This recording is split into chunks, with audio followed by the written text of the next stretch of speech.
Bom dia, queridos, a graça e a paz do Senhor Jesus Cristo, tudo bem? Estamos aqui em mais um domingo para o nosso estudo bíblico dominical. E eu queria nesse momento, desde já, convidar você a pegar o seu kit de estudo, trazer para perto de si a sua Bíblia, papel, uma caneta, para que você possa assim estar fazendo suas anotações e tendo um melhor aproveitamento da nossa aula. Amém? Hoje nós estaremos dando seguimento ainda aqui no texto de 1 aos Coríntios, capítulo 12, e vamos estar vendo aqui dos versículos 8 até o verso de número 11. 1 aos Coríntios, capítulo 12, semana passada nós lemos do verso 1 ao verso de número 7, hoje nós estaremos lendo do verso 8 ao verso 11, que diz assim: Porque a um é dada, mediante o Espírito, a palavra de sabedoria, e a outro, segundo o mesmo Espírito, a palavra de conhecimento. A outro no mesmo Espírito a fé, e a outro no mesmo Espírito dons de curar. A outro operações de milagres, a outro profecia, a outro discernimento de espíritos, a um variedade de línguas e a outro capacidade para interpretá-las. Verso 11: Mas um só e o mesmo Espírito realiza todas estas coisas, distribuindo-as como lhe apraz, a cada um individualmente. Vamos orar, queridos, vamos apresentar nossas vidas nessa manhã a Deus, pedir ao Senhor que nos dê entendimento da sua palavra, que ilumine a nossa mente, nos dê compreensão da sua revelação, daquilo que Ele tem para nos ensinar, ensinamentos esses que de fato vão servir para transformar nossas vidas, para moldar nossos caráteres e também para nos capacitar para a obra do Deus Todo-Poderoso, aquilo que Ele tem confiado em nossas mãos. Vamos orar nesse momento. Eu convido você, onde você está aí, feche os seus olhos por alguns instantes e vamos a Deus em oração. Pai, no nome do Teu Filho Jesus Cristo, nós nos reunimos hoje, nós nos achegamos à Tua palavra, Senhor, com o coração sincero diante de Ti, desejosos de aprender do Senhor. Assim como disse o próprio Jesus Cristo: aprendei de mim que sou manso e humilde de coração. Nós queremos aprender mais sobre o Senhor, sobre o seu caráter, sobre a sua vontade para as nossas vidas. Então Deus, venha nos ajudando, Senhor, a entender a Escritura Sagrada, a interpretá-la corretamente, de maneira que possamos ser transformados por estes estudos bíblicos, Senhor. Vem com a Tua presença, aonde nós estamos agora, no nosso ambiente de estudo, seja na nossa casa, onde for, vem sobre nós, sobre nossa família, vem com a Tua bênção, Senhor, tirando toda venda de nossos olhos, tirando toda incredulidade de nossos corações, para que possamos pôr de fato a nossa confiança no Senhor, para que possamos acreditar piamente na Tua palavra, entendendo que sem fé é impossível Te agradar, Deus. Então nos conduz, Espírito Santo, nesta manhã, para a glória do nome de Jesus Cristo. Amém e amém. Queridos e amados, domingo passado nós falamos sobre as 3 maneiras de se abordar ou de se posicionar diante dos dons espirituais. Então falamos um pouco sobre a característica dos cessacionistas, falamos sobre os continuistas e falamos sobre os ignorantes. Domingo passado nós falamos também sobre a natureza dos dons espirituais. E essa natureza envolve a origem dos dons espirituais, eles são fruto, né, da graça de Deus, eles procedem do Espírito Santo. Nós falamos sobre o modo de atuar. Esses dons não são para nossa autopromoção, mas são para o serviço no reino, para que possamos servir uns aos outros. E falamos também sobre a finalidade, que é a exteriorização da nossa espiritualidade. Os dons não são uma capacitação divina para que fiquem guardadas, para que fiquem numa vitrine, mas eles precisam ser exteriorizados para o bem de alguém. Amém?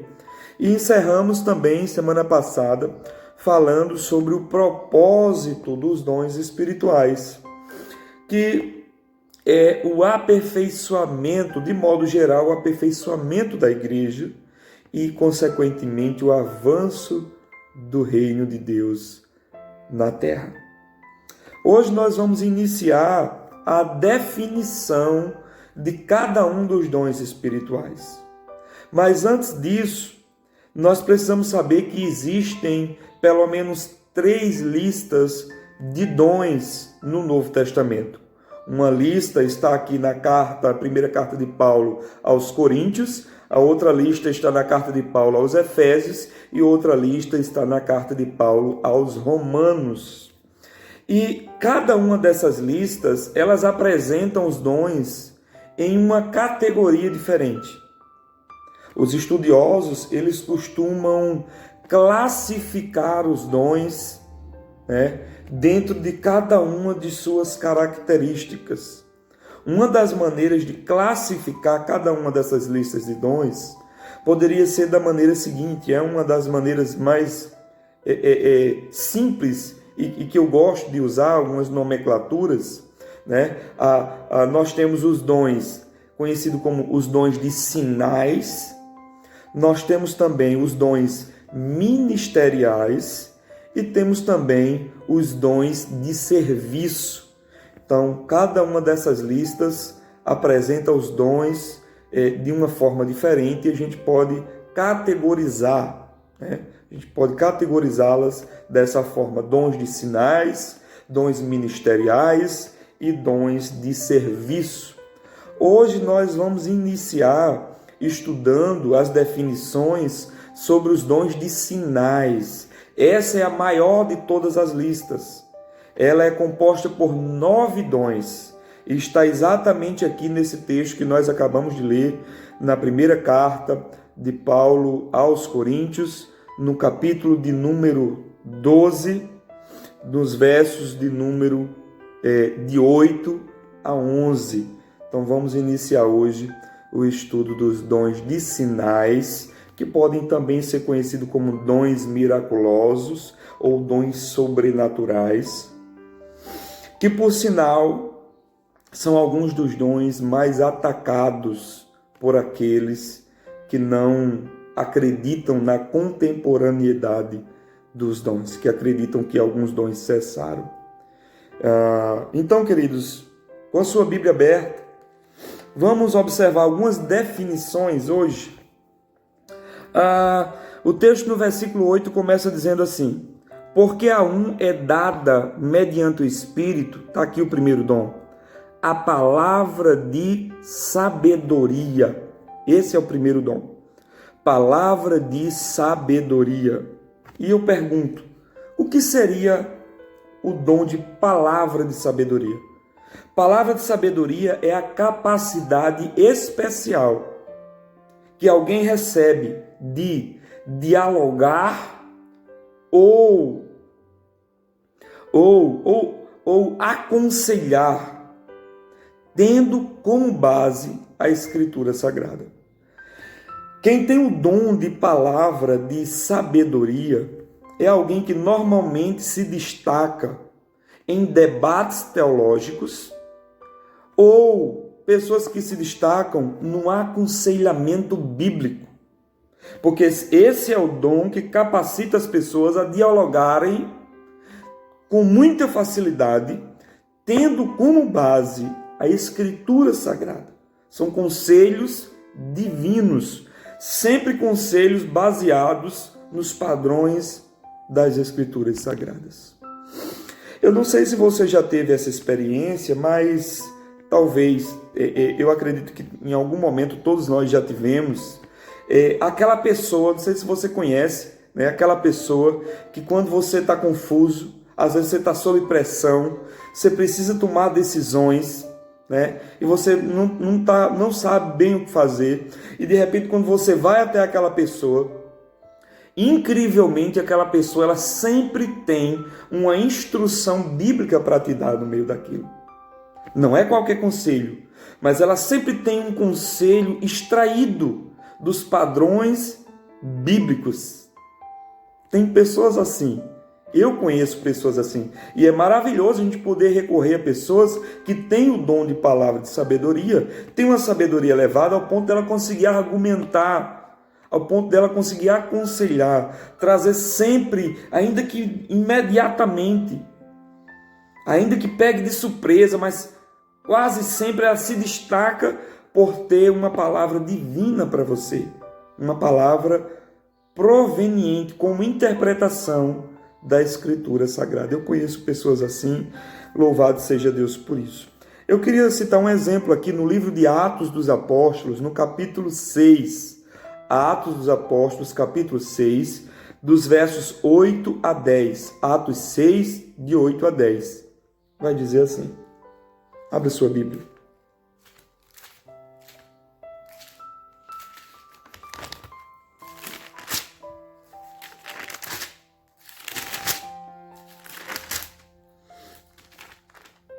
Diz assim: Estevão, cheio de graça e poder, fazia prodígios e grandes sinais entre o povo.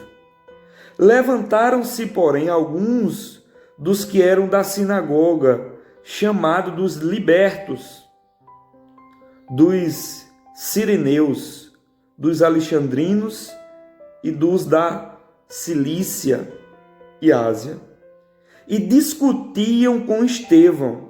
Mas no verso 10 diz assim: e não podiam resistir à sabedoria e ao espírito pelo qual ele falava. Estevão foi o primeiro mártir, né, no Novo Testamento, a gente vê isso. Primeiro era um diácono.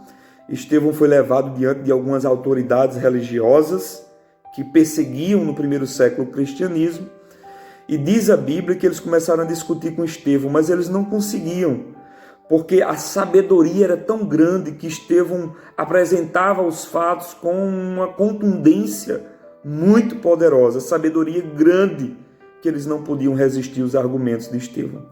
E o capítulo 7, logo em seguida, vai estar falando que no meio daquele discurso, no meio de um debate, os ânimos exaltados, sob pressão, ainda assim Estevão, ele traz uma explicação poderosa de toda a história, né, até aquele momento, de toda a história escriturística, parte da história da redenção. Estevão aplica aquilo. E aqueles homens ficam tão furiosos porque não conseguem discutir com Estevão, não conseguem entender que poderosa sabedoria era aquela. E eles acabam condenando Estevão à morte, e esse servo de Deus ele acaba sendo apedrejado e morto, o primeiro mártir. Então esse é o dom de palavra de sabedoria. Mas o texto vai seguir aqui na nossa lista de 1 Coríntios capítulo 12, diz também que tem logo em seguida: e a outro, segundo o mesmo Espírito, ainda no verso 8, a palavra de conhecimento. Primeiro palavra de sabedoria, agora palavra de conhecimento. E o que seria palavra de conhecimento? Palavra de conhecimento é a capacidade de se obter certo conhecimento por um meio não natural. É a capacidade que algumas pessoas recebem de Deus de se obter certo conhecimento, seja de um fato histórico, seja de algo da vida de alguém, de algo que está acontecendo. E esse alguém recebe a revelação desse conhecimento por um meio não natural. Esse dom de palavra de conhecimento é também conhecido e falado como o dom de revelação. O dom de revelação. Quem tem esse dom geralmente recebe de Deus o conhecimento sobre coisas ocultas, sobre coisas que a maioria das pessoas não sabem. E de repente a pessoa que tem esse dom, Deus faz por meio do Espírito com que essa pessoa conheça algo, né, que outras pessoas não sabem. Às vezes apenas quem está passando sabe e Deus sabe o que aquela pessoa está passando. Então essa é uma capacitação que as pessoas recebem. Normalmente esse dom ele tem uma relação muito forte com o dom de profecia. Quem tem um dom de profecia, muitas vezes também tem um dom de palavra, de conhecimento, e a gente vê isso na prática. Normalmente as pessoas, elas não apenas predizem um fato futuro, como elas revelam algo que está por trás acontecendo na vida de alguém, que muitas vezes só aquela pessoa sabe. Então esse seria o dom de palavra de conhecimento. E tem um exemplo aqui na Bíblia, Atos capítulo 5, volto sua atenção, Atos 5, do 1 ao 11, eu quero ler bem rapidinho. Atos 5, do 1 ao 11, diz assim: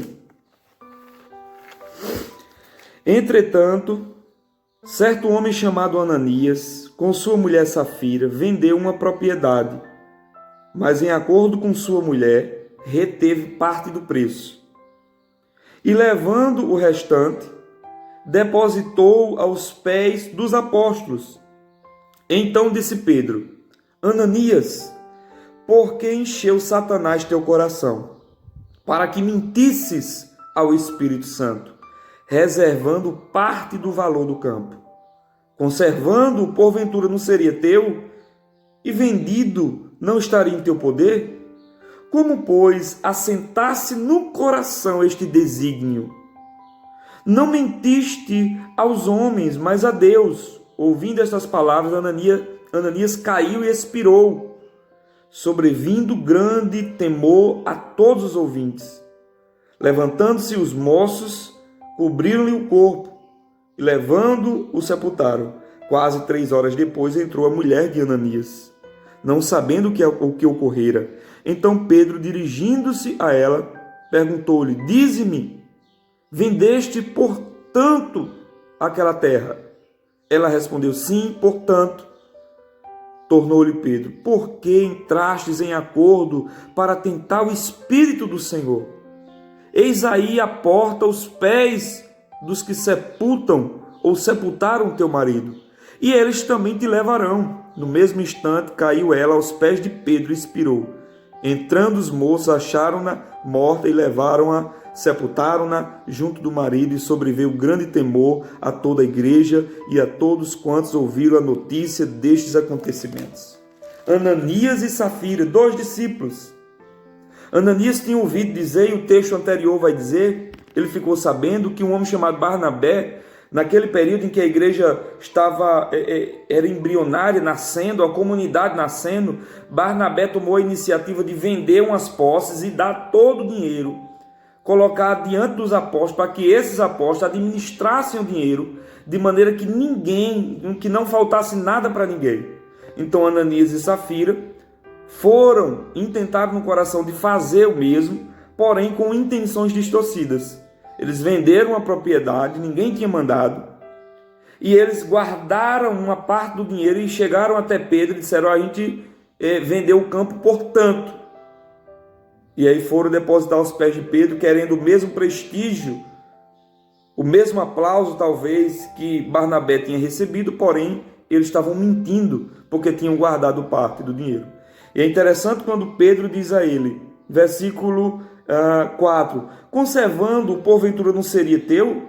E vendendo, não estaria em teu poder? Como, pois, assentaste no coração este desígnio?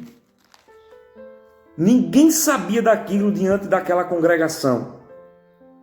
Era algo que estava no coração dele, era uma mentira que ele tinha tramado, só ele e a mulher, ninguém sabia. Mas naquele momento, Pedro recebeu de Deus essa revelação. E é exatamente isso que acontece com pessoas que têm o dom de palavra de conhecimento. Vem a ela um conhecimento que normalmente é oculto para as outras pessoas, mas o Espírito a faz conhecer, o Espírito a revela aquilo para ela. Então, depois de vermos o dom de palavra de sabedoria, palavra de conhecimento, o texto vai dizer aqui no verso 9, a outro, no mesmo Espírito, a fé. Esse é o dom da fé. E o que seria o dom da fé? O dom da fé é a capacidade especial de acreditar e confiar no sobrenatural de Deus. O dom da fé é essa capacidade especial de acreditar e também de confiar no sobrenatural de Deus. Quem tem esse dom, normalmente é alguém otimista, sempre está enxergando coisas numa perspectiva positiva. E é também, normalmente, pessoas ousadas. Quem tem o dom da fé, comumente essas pessoas se destacam pelo otimismo, pela ousadia. Meus irmãos, convenhamos que existem pessoas que parece que elas vivem no nível de discernimento acima da média. E talvez você conheça pessoas assim. Pessoas que, onde você vê problema, ela já está vendo providência. Pessoas que têm uma visão de confiança, sabe? De confiança e também de perspectiva diferente. Quando a grande maioria das pessoas de maneira lúcida enxerga dificuldades e problemas, essas pessoas que têm um dom de fé, elas enxergam, parece, e confiam bem mais do que os cristãos normais. São pessoas que se destacam não só no discernimento, mas na confiança em Deus. E a gente vê isso em toda a Bíblia.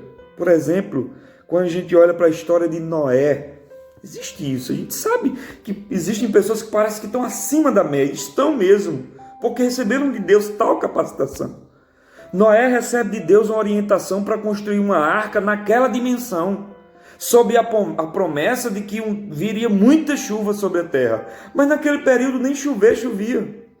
As pessoas zombavam, não faziam caso da mensagem de Noé.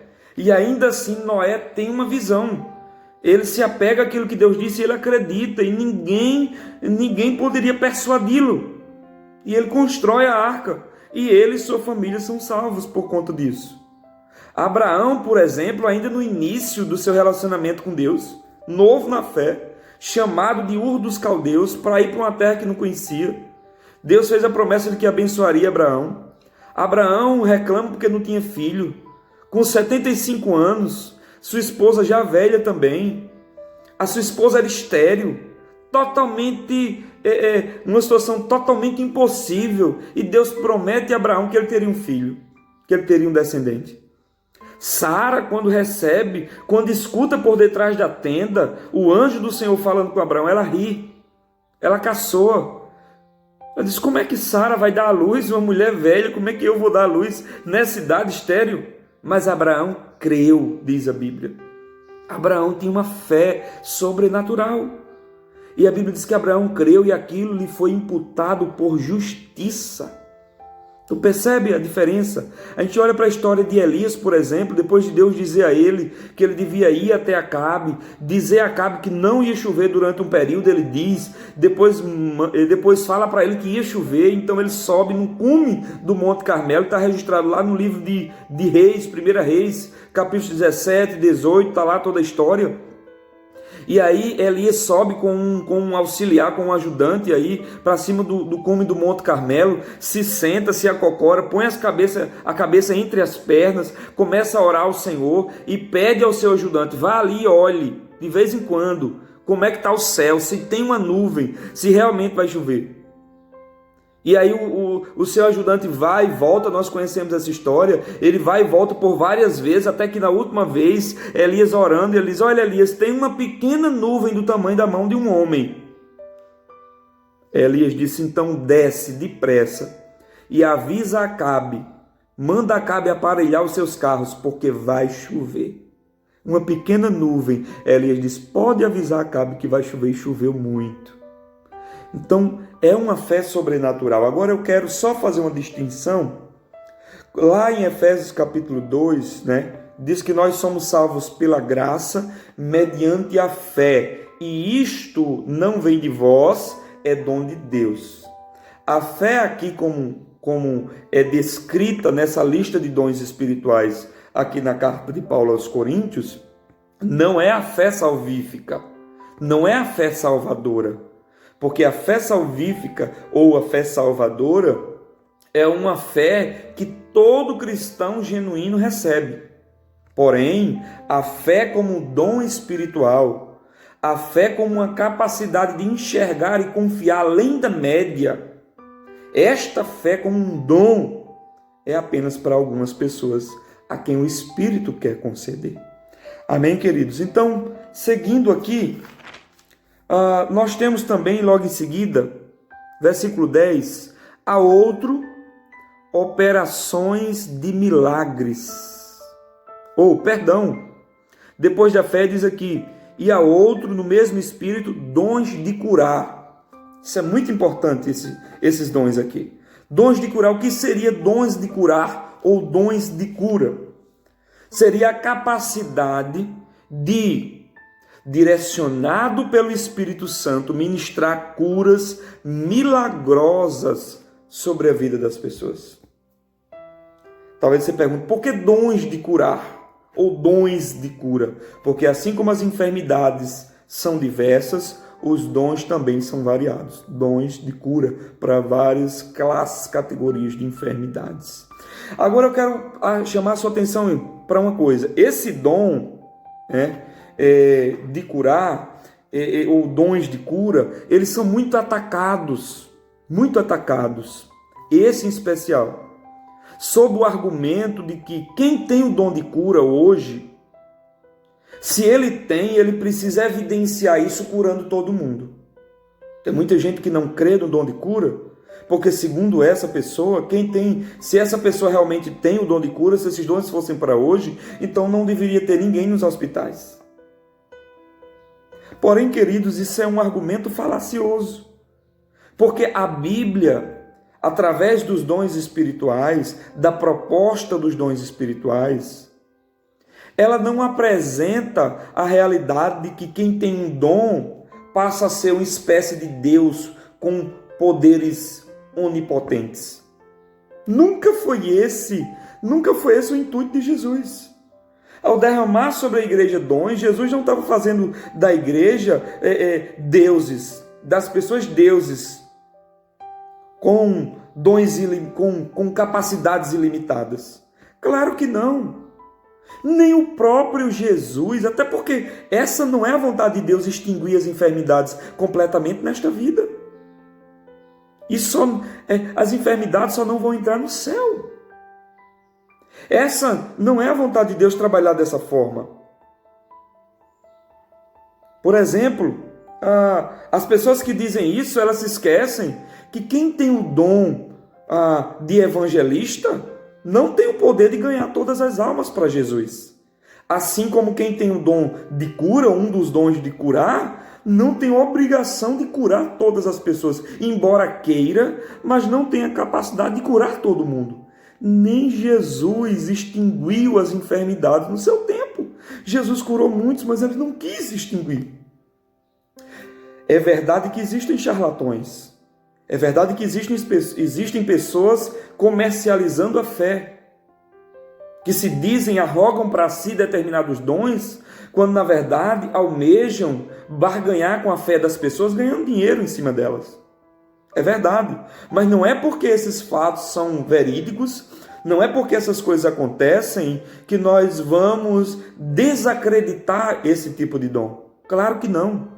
Se você for pesquisar sobre a igreja perseguida, O nosso país, o Brasil, é um país que é bem dotado, que ainda é abençoado por Deus nesse sentido, porque ainda há liberdade religiosa no nosso país. Embora fazendo algumas ressalvas, né, tirando algumas coisas que já estão sendo, sim, atacados, mas nem se compara com outros países onde a Bíblia é proibida, onde a liberdade de culto não existe, onde você não pode ser cristão, senão você é perseguido. E nesses países, sim, porque Deus sabe os propósitos dos dons, visando solidificar a fé daquelas pessoas que passam por tão duras provações, tão duras perseguições, visando solidificar a fé, edificar. Deus age sim distribuindo uma porção maior desse tipo de dom em determinados lugares. Se você pesquisar, com certeza você vai encontrar isso. Então, nós entendemos que esse é um tipo de dom que Deus concede sim à sua igreja. E desmistificar isso, quem tem o dom de cura não tem a obrigação de curar todo mundo, porque nem Jesus quis fazer isso no seu tempo. Nem Jesus extinguiu as enfermidades.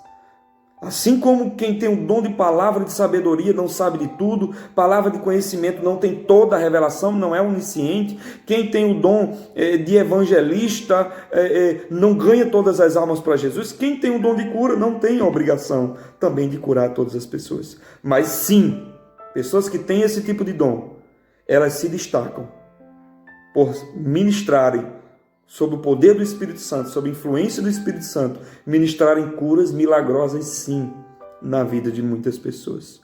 Atos capítulo 3, versículos de 4 a 7, vai falar daquele coxo na porta do templo, quando ele está pedindo esmola. Pedro e João vão entrar ali na hora da oração, e aí Pedro e João olham para eles pedem esmola, e Pedro diz: olha aqui para nós, eu não tenho prata nem ouro, mas o que eu tenho. Pedro conhecia muito bem os dons que o Senhor havia lhe dotado. O que eu tenho eu te dou. Em nome de Jesus Cristo, levanta.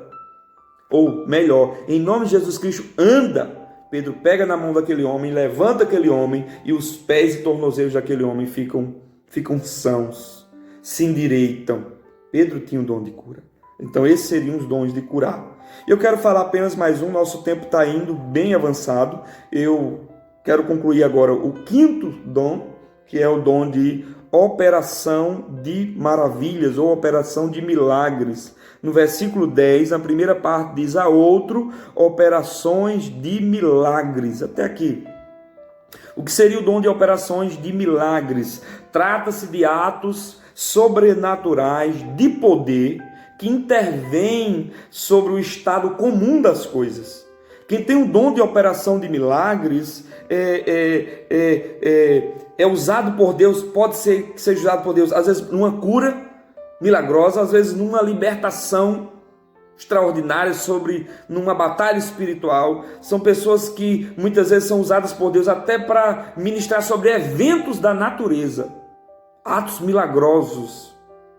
Então essas pessoas estão distribuídas na Escritura Sagrada. Existem pessoas hoje ainda assim, que não fazem conforme a sua vontade, mas sim conforme a vontade de Deus, mas que tem um poder sobre elas, um poder que age, que atua, intervindo sobre o estado comum das coisas. A gente pode ver isso, por exemplo, eu deixo para leitura, Atos capítulo 6, eu li em outra perspectiva, versículo 8. Estevão não era apóstolo, mas Estevão fazia muitos sinais e maravilhas. Em Atos capítulo, esse Atos 6, 8, em Atos 8, 6 e 7, vai falar de Filipe, também não era apóstolo, era um diácono, mas quando ele está lá em Samaria, há um poder fluindo da vida dele muito grande, pessoas são curadas, libertas, milagres, sinais, prodígios acontecem ali, e é exatamente isso que fica evidente de uma maneira diferenciada na vida das pessoas que têm esse tipo de dom. Então nós vamos ficar com 4 dons para a próxima semana: o dom de profecia, discernimento de espíritos, variedade de línguas e capacidade para interpretá-las. Vamos dar ênfase no dom de profecia e no dom de variedade de línguas, porque existem muitas contradições acerca disso, e a gente vai fornecer em todo o Novo Testamento bases bíblicas para apoiar a nossa interpretação do dom de profecia, dom de línguas e também o discernimento de espíritos e capacidade para interpretar essas línguas. Amém, queridos? Então, vá guardando aí. Se tiver alguma dúvida, anote suas dúvidas, entre em contato comigo durante a semana e a gente pode estar aí tentando sanar essas dúvidas no nome do Senhor Jesus Cristo. Guarda suas anotações, guarda teu coração. A gente pode aqui fechar o estudo de hoje, não esquecendo que o nosso Deus, ele é sábio. Olha a maneira com que ele distribui isso. O nosso Deus é sábio e ele é poderoso. Ele é poderoso. O homem não é capaz de produzir isso, mas Deus é capaz de produzir isso. E visando a edificação da igreja, a ampliação do reino, Deus ele distribui graciosamente os dons sobre a sua igreja. Então, tenha aí um excelente domingo, que Deus te abençoe e até a próxima semana em nome de Jesus.